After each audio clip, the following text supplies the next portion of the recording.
안녕하세요. 지난 시간에는 크리비엘의 중추 정치 이론에 대해서 배웠죠. 크리비엘의 중추 정치 이론에 의하면 어, 대통령제에서는 이제 두 종류의 중추가 있는데 거부 중추하고 그 다음에 무제한 토론 중추. 이 두 중추가 어떤 의원인지, 그러니까 미국과 같이 의원 자율성이 있는 경우에 어, 거부 중추 의원과 무제한 토론 중추 의원이 누구인지를 알면 입법 결과를 예측할 수 있다는 것이죠.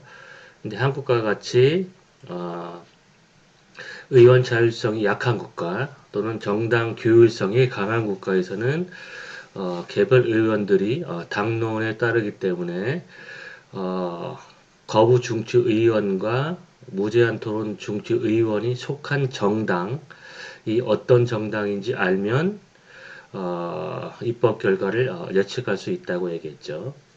그래서 거부 중추 의원이 속한 정당이 거부 중추 정당이 되고 무제한 토론 중추 의원이 속한 정당이 무제한 토론 중추 정당이 되는 것이죠. 자, 그래서 지난 시간에는 어, 양당 대통령제에서 단점 정부와 그 다음에 이제 분점 정부에서의 입법 결과를 설명했는데 잠깐 빠르게 리뷰를 하면 단점 정부는 여대 야소이고 다수결 입법 제도를 사용하기 때문에 의회에서 다수를 확보한 정당이 법안을 발의하고 그리고 다수결로 의결을 하기 때문에 그와 같은 법안이 어, 견제 없이 통과될 수 있겠죠. 근데 단점 정부에서는 대통령의 정당과 어, 여당 다수 여당이 일치하기 때문에 대통령 입장과 다수 여당의 입장이 일치하게 되는 거죠. 그래서 우측을 보면 국민 다수가 6번 입장을 표명하는 대통령을 지지하고 총선에서 6번 입장을 표명하는 여당을 지지해서 6번 입장을 표명하는 여당이 입법부에서 이제 다수가 됐을 경우에 그럴 경우에는 대통령의 입장과 입법부 다수의 입장이 일치하게 되는 거죠. 그래서 소수 여당은 의회에서 과반수를 확보하지 못했기 때문에 다수 여당이 발의한 법안에 거부권을 행사할 수가 없게 되고 따라서 현행법을 통과하는 이 비차별 국선 내부에 있는 법안들 중 다수 여당은 자신이 가장 좋아하는 6번 안을 발의해서 통과시키게 되고 따라서 6번 입장이 정책 결과로 나타나게 되는 거죠. 그래서 결국에는 단점 정부, 양당 대통령제 단점 정부에서는 대선과 총선에서 국민 다수가 6번 입장을 지지했기 때문에 입법 결과도 6번 입장으로 나타나게 되는 것이죠. 그래서 이제 이 경우에는 1번과 7번 입장이 있다면 4가 중도라고 했을 경우 6번 입장이니까 약 중도 우파 정도, 중도 우파 입장이 국민들이 다수가 지지하는 입장이고 입법 결과도 이와 같은 결과가 초래되는 것이죠. 두 번째 경우는 이제 분점 정부의 경우죠. 분점 정부는 여당이 소수당의 지위를 차지한 경우죠. 그래서 이제 우측 그림을 보면 총선에서 7개 지역구 중에 4개 지역구에서 6번 입장을 표방하는 정당 후보가 당선돼서 6번 입장을 표방하는 정당, 즉 우파 정당이죠. 중도 우파 정당이 의회에서 다수당의 지위를 차지하게 되고, 반면에 대통령의 경우에는 국민 다수가 2번 입장을 지지하는 온건 진보 대통령을 지지하게 돼서 대통령의 입장과 입법부 다수의 입장이 서로 달라지게 되는 거죠. 이럴 경우에 어떤 입법 결과가 초래되느냐? 입법부 다수 정당이, 이 경우에는 이제 다수 정당이 야당이 되는 거죠. 왜냐면 대통령이 2번 입장을 지지한 정당에 소속돼 있고, 입법부는 6번 입장을 지지한 정당이 다수당이기 때문에 다수 야당. 그런데 다수 야당이 법안을 발의해서 통과시켰을 경우에 소수 여당은 다수 야당의 법안에 거부권을 행사할 수가 없죠. 왜냐하면 다수결 의회이기 때문에, 다수결로 입법 결정을 하기 때문에. 그러나 대신 대통령이 이제 거부권을 행사할 수 있죠. 소수 여당과 같은 입장을 취하는 대통령이 이제 거부권을 행사하기 때문에 이와 같이 대통령도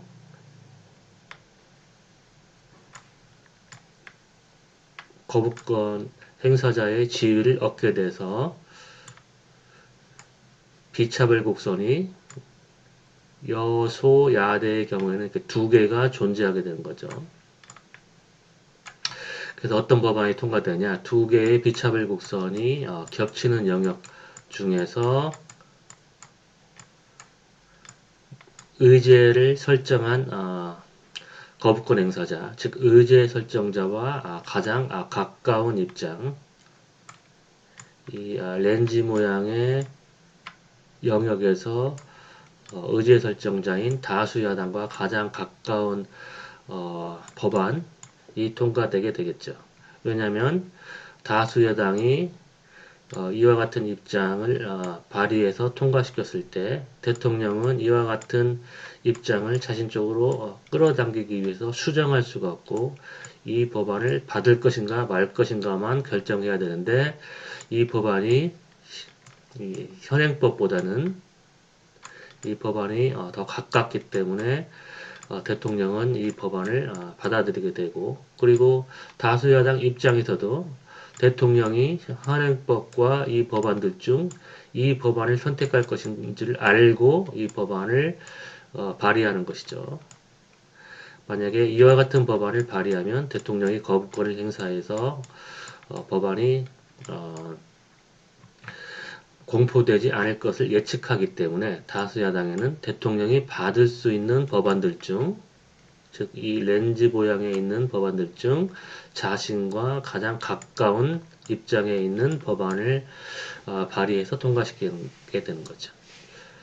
그래서 이 여소야대에서 입법 결과를 살펴보면 대통령과 다수 야당의 입장들 중 다수 야당에 더 가까운 입장이 통과되는 거죠. 대통령이 아니라 다수 야당에 가까운 입장이 통과되고, 그래서 결과적으로 누구의 입장을 더 반영하게 되느냐? 대통령을 지지한 국민 다수의 입장보다 총선에서 다수당을 지지한 국민들의 입장이 상대적으로 더 반영되는 거죠.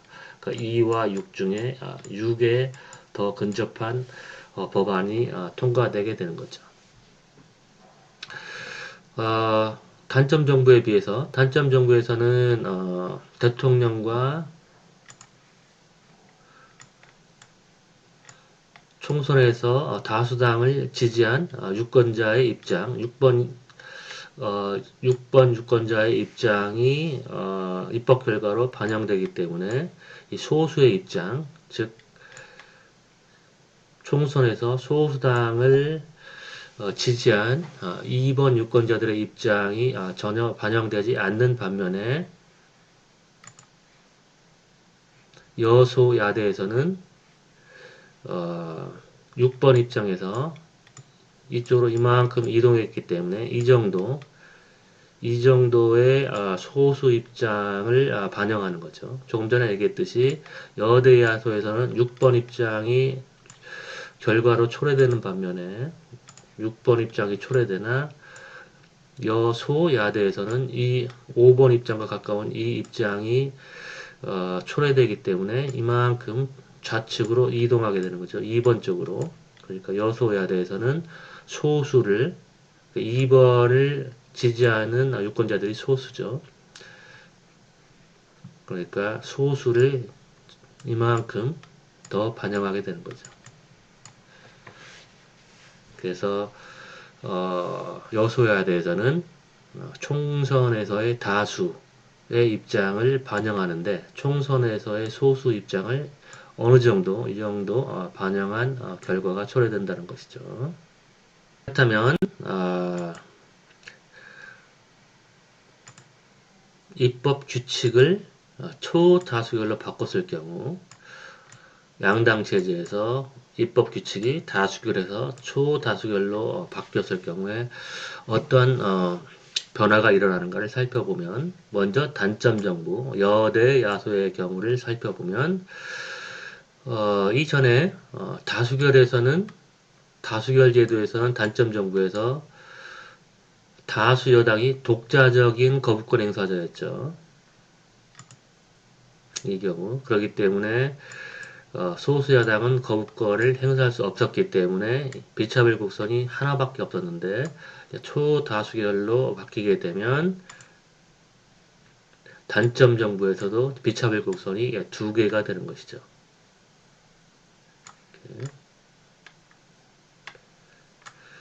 그건 왜냐하면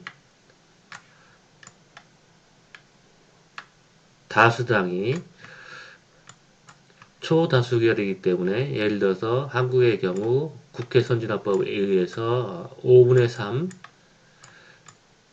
3의 지지가 있어야지 법안이 통과되는 거죠. 즉 60%. 근데 이제 이 경우에는 6번 입장을 취하는 정당이 다수를 차지하긴 했으나 총 7명 중에서 4명이니까 4 나누기 7은 7, 5, 35, 5에서 7, 7에 49, 약 57% 정도 되겠죠. 57%. 그러니까 60%에 못 미치게 되는 거죠. 그러니까 60% 이상을 얻어야 되는데 다수당이 57%를 얻었기 때문에 소수당도 거부권을 행사할 수 있게 되는 거죠. 이 경우에는 43%쯤 되겠네요. 그러니까 7명 중에 3명이니까 그래서 입법 규칙이 바뀌게 되면 다수당도 소수당의 견제를 받게 되고 소수당도 거부권을 행사할 수 있게 되므로 이 소수당의 입장을 중심으로 하는 비차별 국선을 이렇게 그릴 수 있게 되겠죠. 그래서 어떠한 입법 결과가 초래되느냐 2개의 비차별 곡선이 겹치는 영역 중에서 의제 설정자 즉 다수당이죠. 다수당이 이 영역에서 자신과 가장 가까운 입장에 있는 법안을 발의하고 이 법안은 소수 야당의 입장에서는 현행법보다는 이 법안이 자신의 입장과 더 가까이 있기 때문에 이 법안을 통과시키겠죠. 물론 소수 야당의 경우에 대통령과 달리 대통령은 다수당의 입장을 받을 것인가 말 것인가, 거부권을 행사할 것인가, 공포할 것인가의 결정만 할 수 있는 반면 소수 여당은 수정안을 발의해서 이 다수 여당안을 바꾸려고 노력을 할 수 있겠으나 소수 여당이 발의한 수정안은 다수 여당이 통과시켜주지 않기 때문에 소수 여당이 다수 여당안에 대한 수정을 가하려고 노력을 해도 실현될 수가 없는 것이죠. 그러니까 소수 여당 입장에서는 현행법과 다수 야당안 중에서 더 가까운 법안, 자신이 더 좋아하는 법안을 통과시켜 줄 수밖에 없는 것이죠. 그렇기 때문에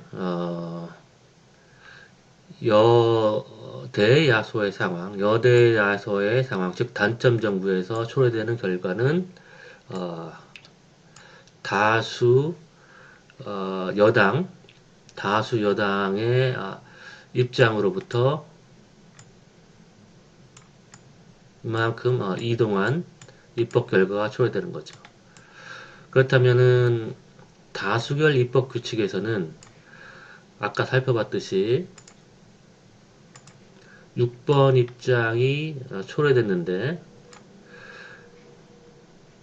단점 정부라고 하더라도 초다수결 의사결정 방식에서는 5원과 가까운 이 입장이 초래되기 때문에 이만큼 입법 결과가 좌측으로 이동한 결과가 초래되는 것이죠.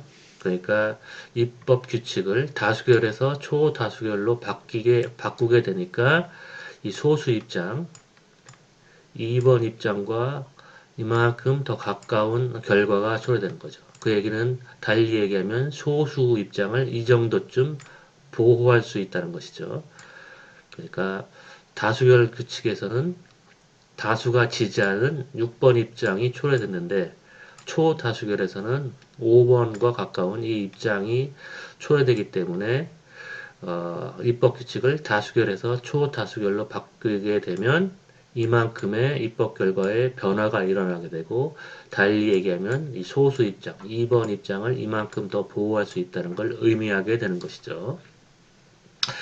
그리고 이와 같은 결과, 그러니까 2와 6 중에 6에 더 근접한 결과는 조금 전에 살펴본 분점 정부에서의 결과와 일치하게 되는 거죠.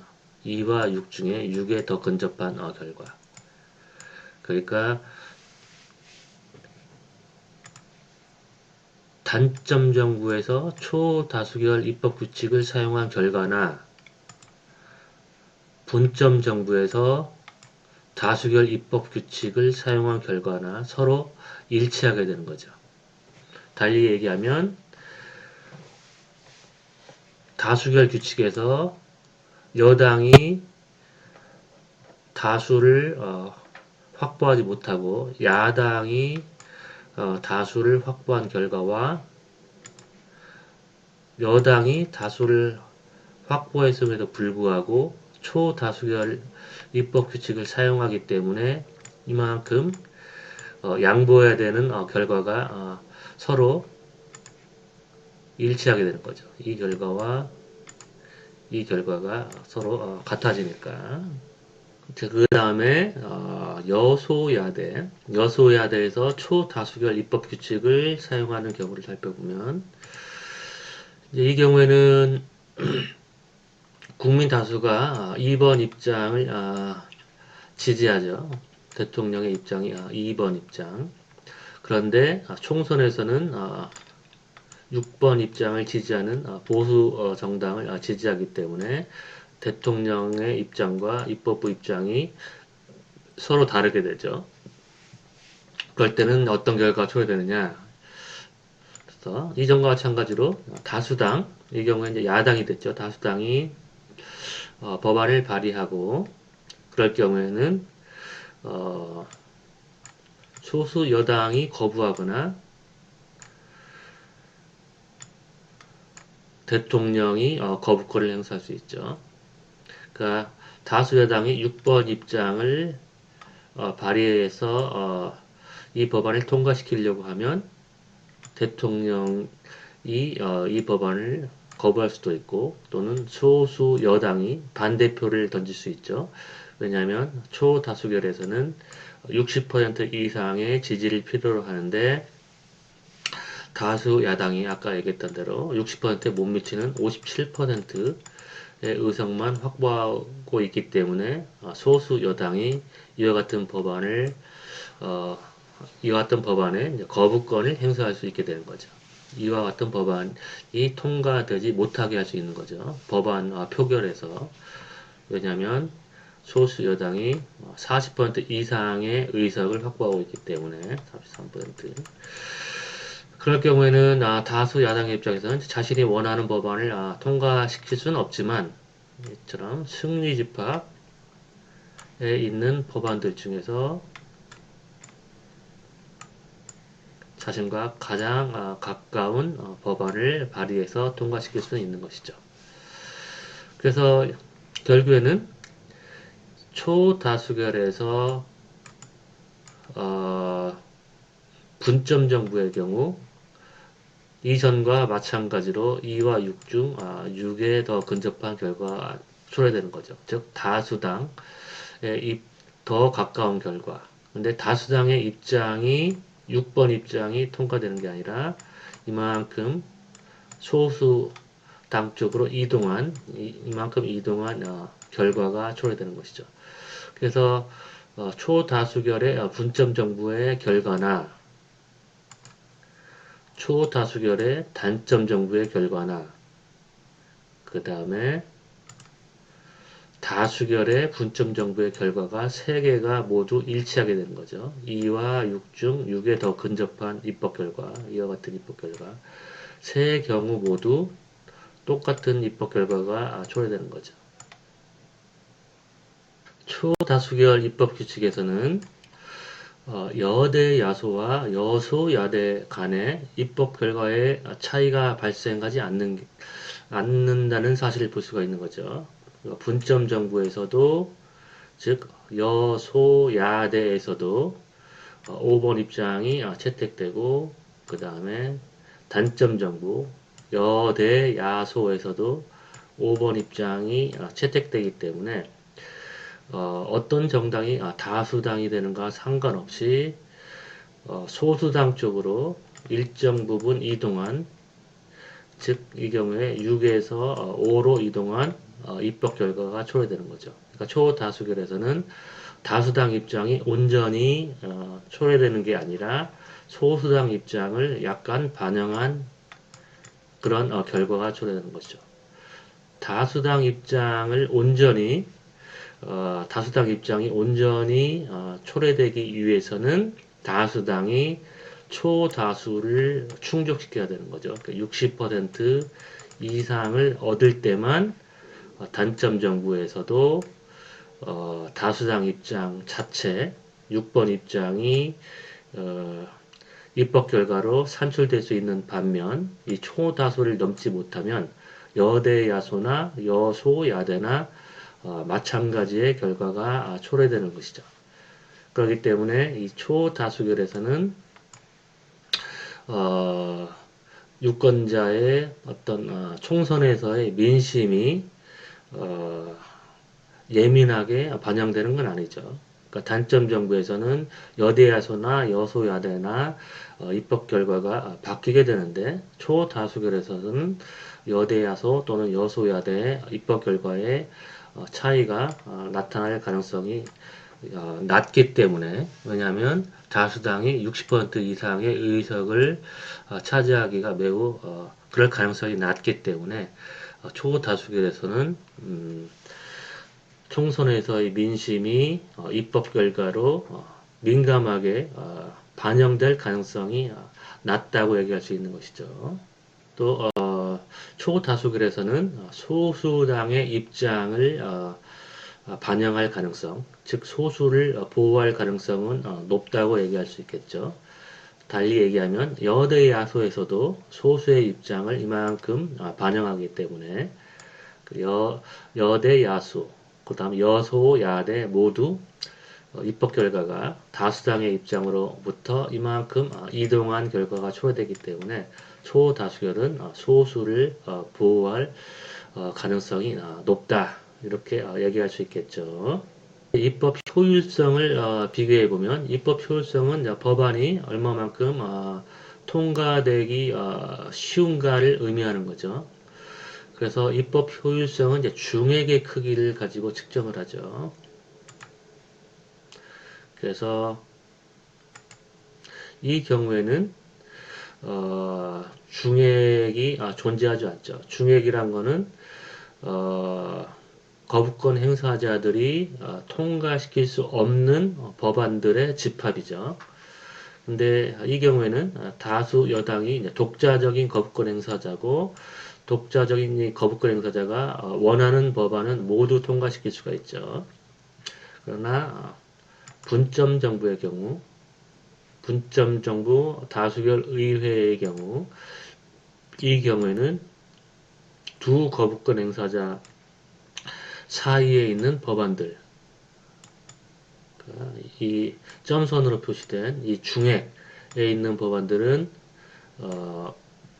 바꿀 수가 없는 것이죠. 왜냐하면 예컨대 여기에 있는 법안이 현행 상태, 현행법이 여기에 있는 경우에 2번 입장에 있는 정당, 소수 여당이 이쪽으로 법안을 이동하려고 하면 다수 야당이 반대하게 되고 마찬가지로 다수 야당이 이 법안을 이쪽으로 이동하게 되면 소수 여당 또는 대통령이 거부권을 행사하기 때문에 다수 여당은 이 현행법을 이쪽으로 이동할 수가 없게 되는 것이죠. 비차별 곡선을 그려도 이 현행법을 통과하는 비차별 곡선을 이렇게 그리게 되면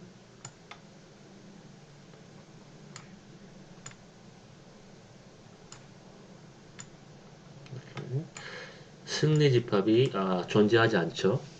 두 원이 교차하는 영역이 존재하지 않기 때문에 이 선상에 있는 모든 법안은 통과시킬 수가 없고 따라서 중액의 크기가 커지면 커질수록 거부권 행사자들이 통과시킬 수 없는 법안의 영역이 증가하기 때문에 입법 효율성이 감소하게 되는 거죠.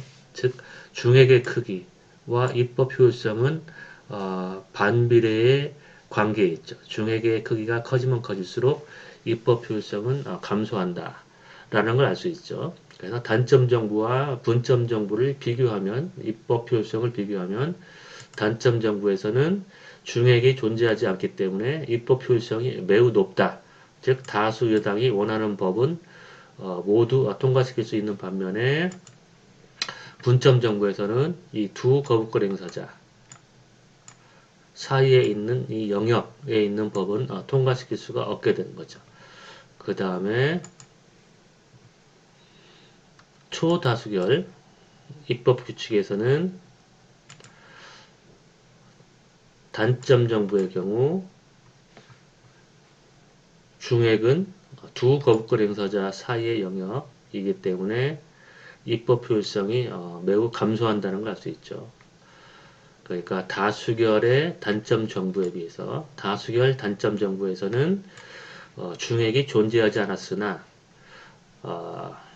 초다수결 단점 정부에서는 중액이 이렇게 큰 중액이 존재하게 되기 때문에 다수결 단점 정부에 비해서 입법 효율성이 매우 떨어진다는 걸 알 수 있죠.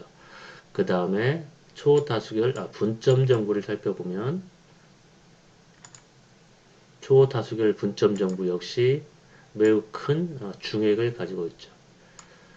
그리고 초다수결의 특징은 단점 정부나 분점 정부나 입법 효율성이 매우 낮다는 걸 알 수 있죠. 똑같은 중액의 크기를 갖고 있기 때문에 그러니까 초다수결 입법 규칙은 입법 효율성이 낮은 시스템이라고 얘기할 수 있겠죠.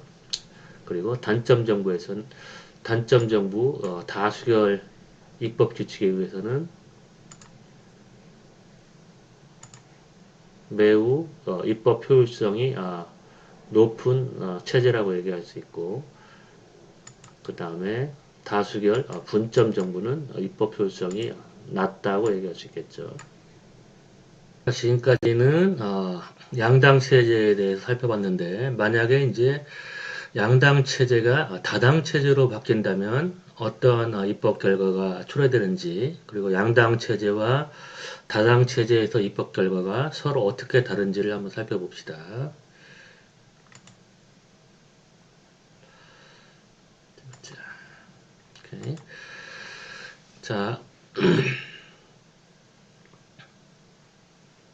의 경우는 여당이 중위정당의 지위를 차지하는 경우, 그럴 때는 어떤 입법 결과가 초래되느냐? 여당, 그래서 다당 체제에서는 7개 정당, 각각 1, 2, 3, 4, 5, 6, 7을 대변한 7개 정당이 존재하게 된다고 이제 가정을 하고, 왜냐하면 1번에서부터 7번을 각각 선호하는 집단들이 자신을 자신의 입장을 대표하는 그런 정당을 지지하게 되고, 그리고 그 각 1번부터 7번까지의 입장을 선호하는 그런 집단들의 크기가 동일하기 때문에 7개 정당 대표들이 입법부에 진입하게 된다고 얘기했었죠. 그리고 만약에 이제 대통령이 4번 입장, 그러니까 중간에 있는 입장을 지지하는 정당 출신의 대통령 후보가 대통령에 당선됐다고 했을 경우, 이럴 경우에는 어떤 입법 결과가 초래되느냐, 이 그림을 통해 살펴볼 때, 그 여당이 4번 정당에서 대통령을 배출했기 때문에 4번 정당이 여당이 되는 거죠. 그리고 대통령의 입장과 여당 입장이 같다고 가정을 했을 경우에 한국과 같이 대통령이 여당을 장악할 수 있다고 가정을 했을 경우에 이럴 경우에는 거부권 행사자가 4번 정당이 되는 것이죠. 그건 왜냐하면 중위 투표자 이론에서 배웠듯이 중위 정당의 입장과 경쟁이 있을 때 어떤 정당도 이 중위 정당에 승리할 수 없기 때문에 그런 거죠. 예컨대 만약에 4번 정당이 이 4번 입장의 법안을 발의했을 때 1번 정당이 수정안을 만약에 발의했을 경우에 그러면 1번과 4번이 경쟁을 하게 된다면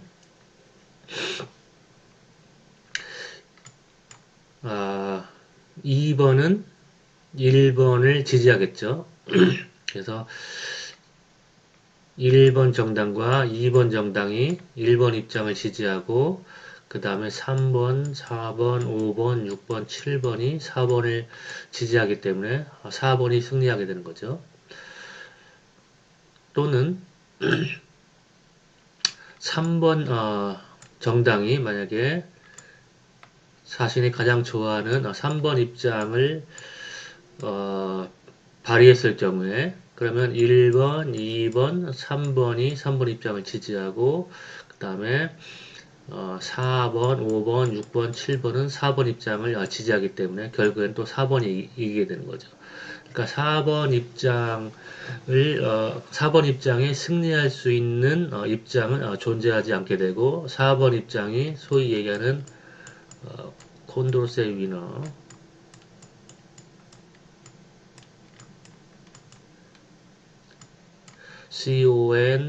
CONDORCET 위너가 되는 거죠.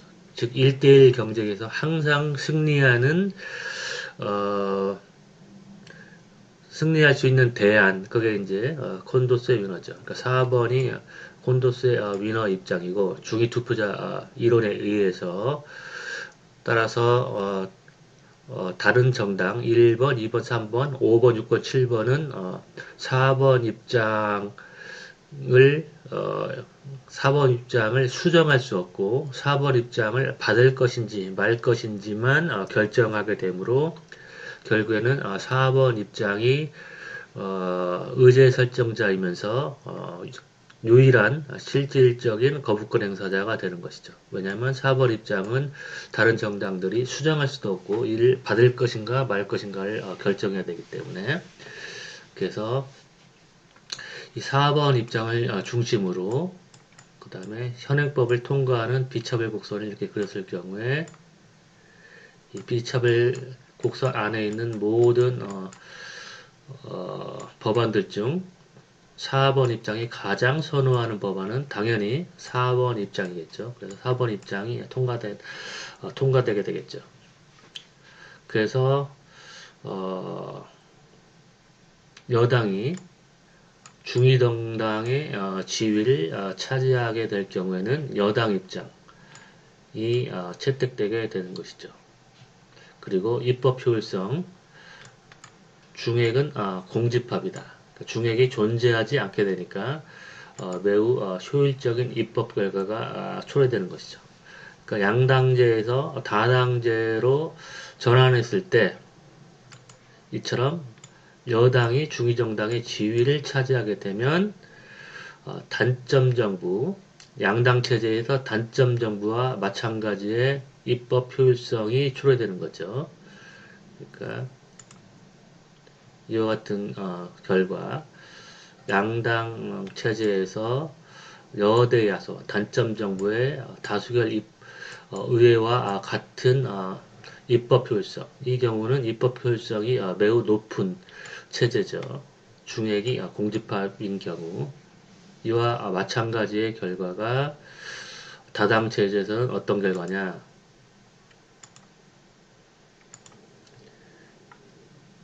다당 체제에서 여당이 중위정당의 위치를 중위정당의 지위를 차지하게 되는 경우가 바로 다수결 양당 체제 단점 정부와 똑같은 입법 효율성을 갖게 되는 것이죠.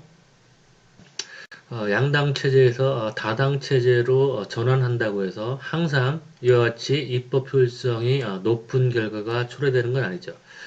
정치권에서는 양당 체제에서 다당 체제로 전환하게 되면 협치가 증가하기 때문에 입법 효율성이 증가할 수 있다고 얘기를 하는 것이죠. 그와 같은 논리는 왜 그러냐면 양당 체제에서는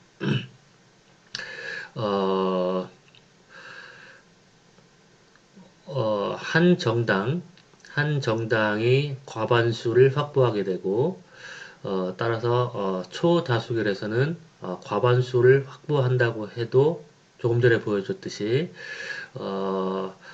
그 한 정당이 초다수 의석을 차지하지 못하게 되면 중액의 크기가 극대화되고 소수당도 다수당을 견제할 수 있게 되기 때문에 그리고 입법적인 교착이 일어나고 입법 효율성이 매우 감소하게 되는 것이죠.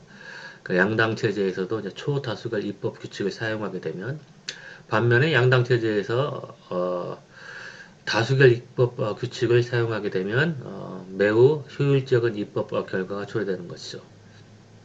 그런데 다당체로 전환했을 때 협치가 증가한다는 논리는 항상 그런 것은 아니다. 협치가 증가해서 입법 효율성이 증가한다는 주장은 이와 같은 경우에는 해당되나 그 다음 경우를 살펴보겠지만 여당이 중위정당의 지위를 차지하지 못하는 경우 그럴 경우에는 다수결 단점 정부보다는 입법 효율성이 감소하게 되고 그리고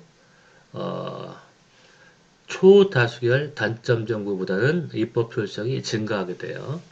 자, 그 다음 노트를 살펴봅시다.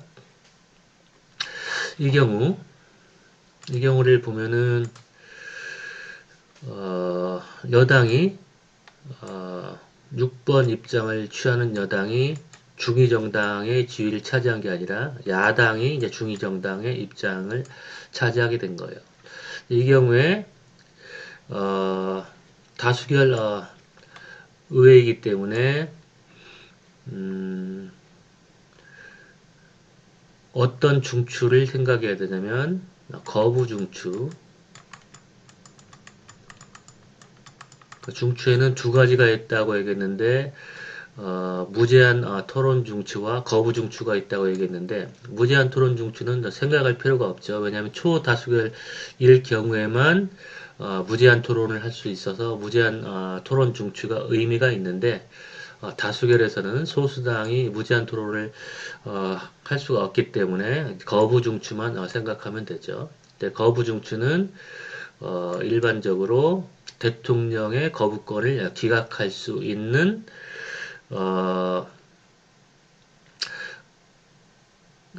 대통령의 거부권을 기각하기 위해서 캐스팅 보트를 쥐고 있는 정당이라고 얘기했죠. 그래서 일반적으로 이제 3분의 2. 근데 이 경우에는 7명 중에 6명이라고 우리가 가정을 합시다. 7명 중에 6명이 지지를 해야지 대통령의 거부권을 기각할 수 있다고 가정하고 그 다음에 초다수결 경우에 입법 규칙이 일반적이진 않죠. 그러니까 한국의 경우에 국회 선진화법에 의하면 5분의 3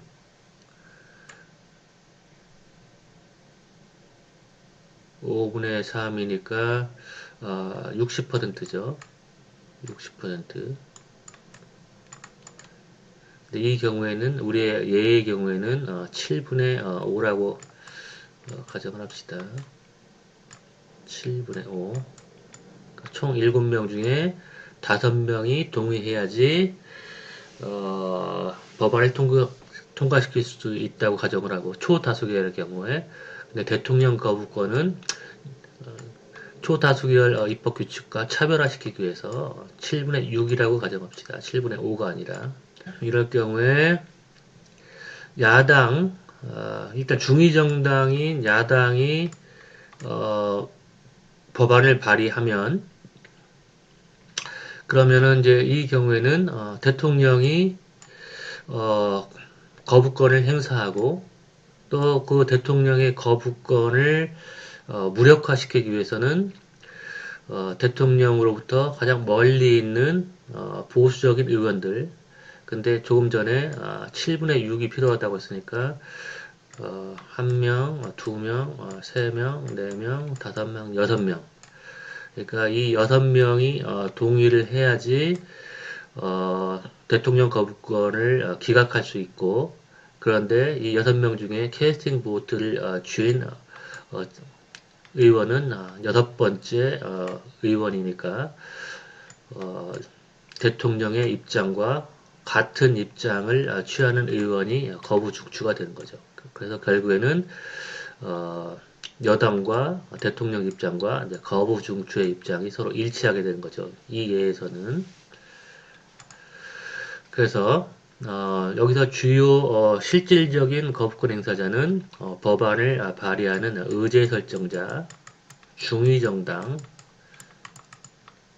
설정자인 4번 정당과 그 다음에 거부중추 정당 6번 정당이 되겠죠. 대통령이 거부권을 행사할 수는 있지만 거부중추 정당이 대통령의 거부권을 기각할 수 있기 때문에 실질적인 거부권 행사자는 거부중추가 되는 거죠. 근데 그 거부중추 정당이 6번 정당이고 대통령 정당인 여당이 6번 정당이니까 우리의 예에서는 대통령과 거부중추 정당이 일치하게 되니까 결국에는 대통령이 실질적인 거부권을 행사하는 거나 마찬가지가 되는 것이죠. 이럴 경우에는 두 실질적인 거부권 행사자의 비차불곡선 이 만나는 영역, 겹치는 영역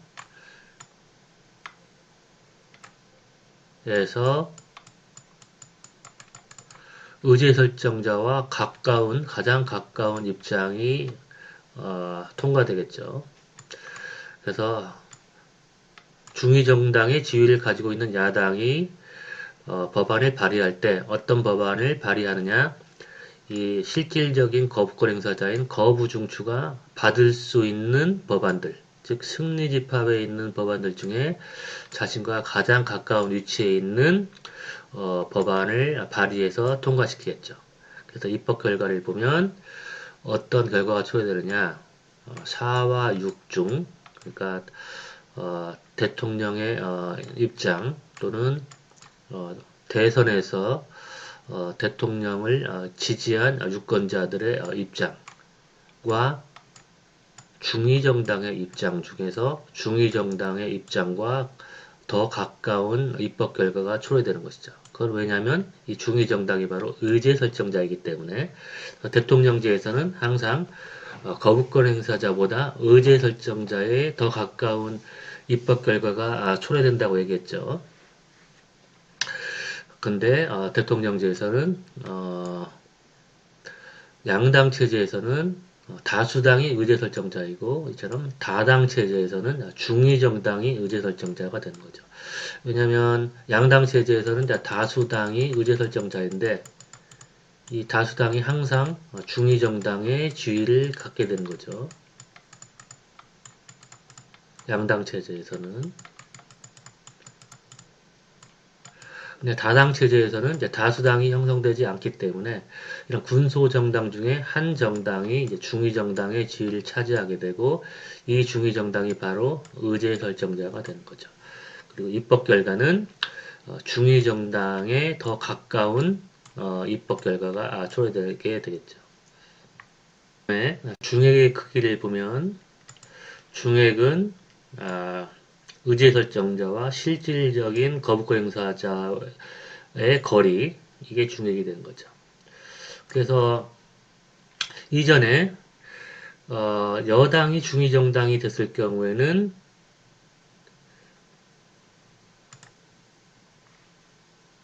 중액이 존재하지 않기 때문에 입법 효율성이 매우 높으나 이 경우에는 중액이 존재하게 되고 따라서 단점 정부 다수결에 비해서 입법 효율성은 더 떨어지게 되는 거죠. 단점 정부 양당 체제 단점 정부 다수결에서는 중액이 존재하지 않았죠. 중액이 공집합이었죠. 근데 이 경우에는 중액이 이렇게 존재하게 되기 때문에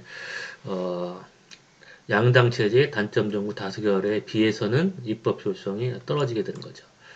그러니까 다당 체제로 간다고 해서 협치가 증가하고 입법 효율성이 항상 높아지는 건 아니죠. 그러니까 중위 정당의 지위를 어떤 정당이 차지하는가에 따라서 입법 효율성이 양당 체제 단점 정부 다수결 제도보다 증가할 수도 있고 또는 똑같아질 수도 있는 거죠. 중액이 공집합인 경우.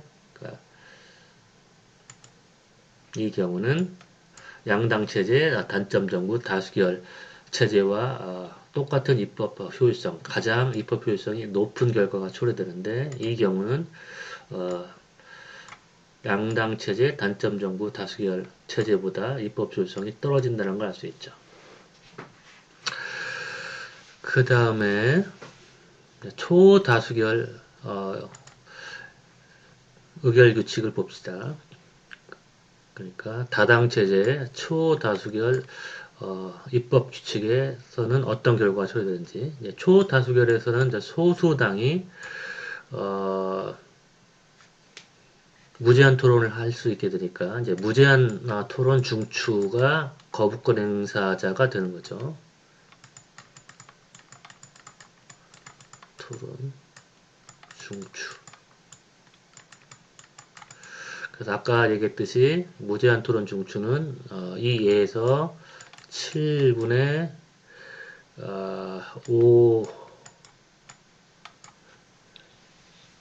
5가 있어야지 무제한 토론을 종료시킬 수 있다고 얘기했죠. 그래서 예를 들어서 이제 중위 정당이 여당인 경우 여당이 이제 법안을 발의를 하겠죠. 그러면 이 소수당이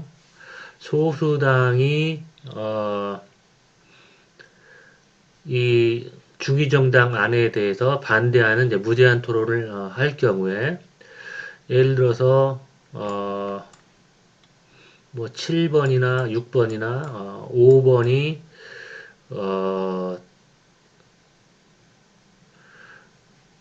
중위정당 안, 여당 안에 대해서 무제한 토론을 전개할 경우 이들의 무제한 토론을 종료하기 위해서는 어떤 정당들의 지지가 필요하냐면 1번, 2번, 3번, 4번, 5번의 지지가 필요하죠. 그렇기 때문에 이 경우에는 5번 정당이 무제한 토론 중추가 되고 반대로 1번, 2번, 3번 정당이 만약에 무제한 토론을 전개할 때 이 1번, 2번, 3번의 좌파 정당들 또는 진보 정당들의 무제한 토론을 종료하기 위해서는 우파 정당의 반대가 있어야 되죠. 따라서 7번, 6번, 5번, 4번, 3번 왜냐면 7정당 중에 5정당의 지지가 필요하니까 그래서 진보 정당들이 무제한 토론을 전개했을 때는 이를 종료시키기 위해서는 5개 정당들의 지지가 필요하고 캐스팅 보트를 쥔 정당은 바로 이 정당이죠. 그래서 다시 정리하면 진보 정당 무제한 토론의 경우 무제한 토론 중추는 3번 정당이 되고 그 다음에 우측에 있는 보수 정당이 무제한 토론을 하면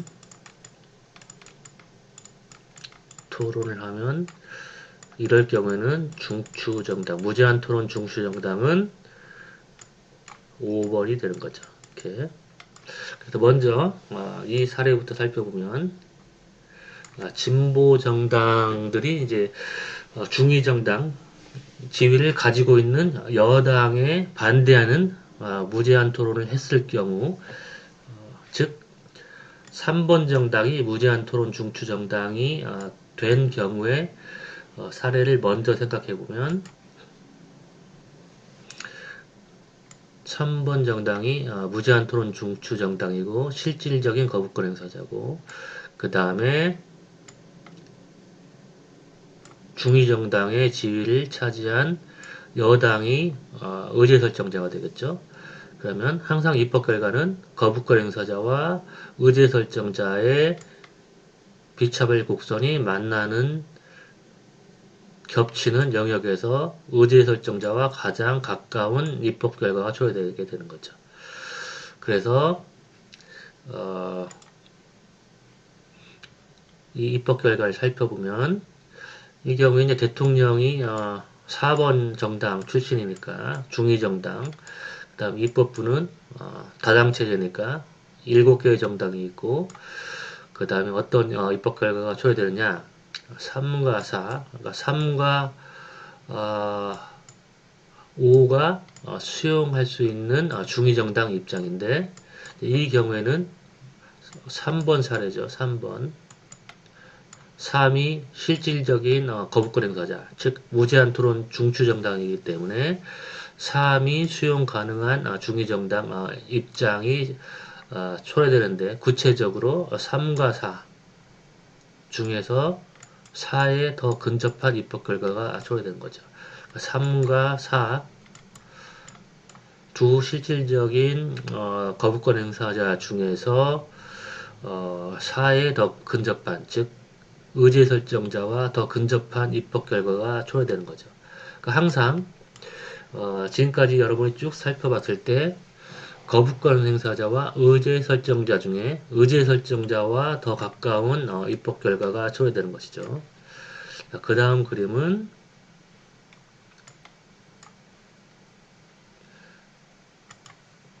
이 경우에는 아까 얘기했듯이 이제 5번 정당이 무제한 토론 중추가 된 경우에요.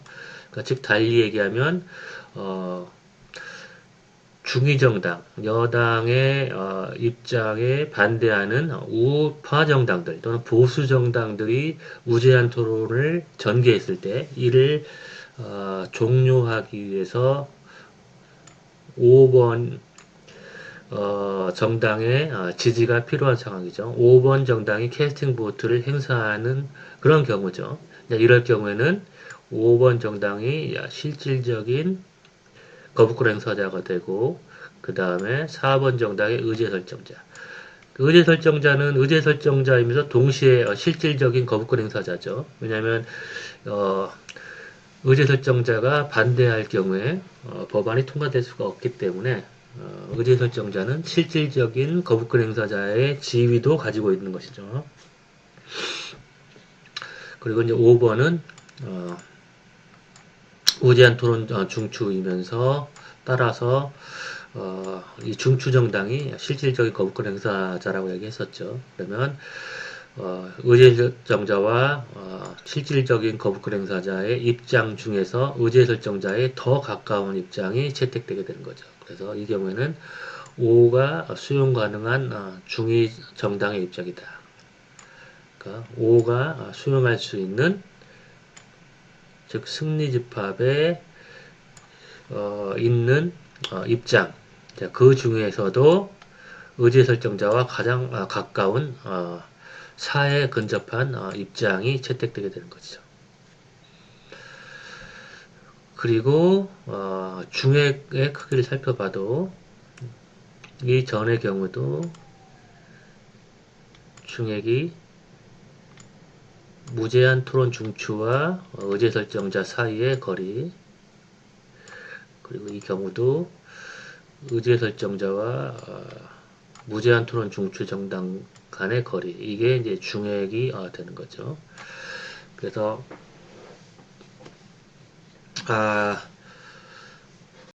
양당제에서 이제 다당제를 채택한다고 해서 항상 입법 효율성이 높아지는 건 아니고 어떤 정당이 중위 정당의 지위를 차지하는가에 따라서 그리고 다수결 입법 규칙을 사용하는가 아니면 초다수결 입법 규칙을 사용하는가에 따라서 입법 효율성은 다 달라지는 것이죠. 그리고 이제 초다수결 입법 규칙의 경우 이처럼 중위정당 그러니까 여당이 중위정당의 지위를 차지한다고 하더라도 중액이 존재하게 되는 거죠. 이 경우에도 중액이 존재하고 이 경우에도 중액이 존재하고 그러니까 다수결 입법 규칙에서는 여당이 중위정당의 지위를 차지하게 될 경우에 그럴 경우에는 중액이 존재하지 않는다고 얘기했죠. 그러니까 다당 체제에서 여당이 중위정당의 지위를 차지하게 되면 중액이 존재하지 않고 입법 효율성이 극대화되지만 초다수결 입법 규칙에서는 여당이 중위정당의 지위를 차지하더라도 또 다른 실질적인 거부권 행사자가 존재하기 때문에 즉 무제한 토론 중추 정당이 존재하기 때문에 이처럼 여당이 중위정당의 지위를 차지하더라도 실질적인 거부권 행사자가 있기 때문에 중액이 존재하게 되고 입법 효율성이 다수결 입법 규칙만큼 극대화되는 건 아니죠. 여당이 중위정당을 차지했을 경우에 지금 1시간이 됐으니까 오늘 강의는 여기까지 할게요. 네, 수고했습니다.